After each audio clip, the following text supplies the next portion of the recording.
Sir నమస్తే sir. నమస్కారం అండి. సార్ ఈ మధ్య న్యూస్లో బాగా ఓఆర్ఎస్ఎల్ అనే దాన్ని బ్యాన్ చేయాలని చాలా న్యూసెన్స్ వస్తుంది సార్. అంటే ఓఆర్ఎస్ఎల్ అసలు ఏంటి, దాన్ని ఎందుకు బ్యాన్ చేయాలి సార్? సాధారణంగా మనకు ఓఆర్ఎస్ అనేది ఈ ఫార్మేట్లో ఉంటుంది. ORS oral rehydration salts WHO norms ప్రకారము ఈ ఫార్మేట్లో ఉన్న ఓఆర్ఎస్ మాత్రమే వాడాలి. ఎందుకు అంటే ఇందులో మీరు ఇక్కడ చూసినట్లయితే ఓఆర్ఎస్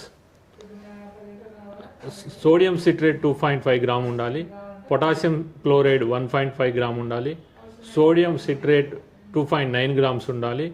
ఈ విధంగా డెక్స్ట్రోజ్ 13.5 గ్రామ్స్ ఉండాలి. ఈ కాంపోజిషన్ అనేది పర్ఫెక్ట్గా మెయింటైన్ చేసేది ఓఆర్ఎస్ ప్యాకెట్స్ మాత్రమే.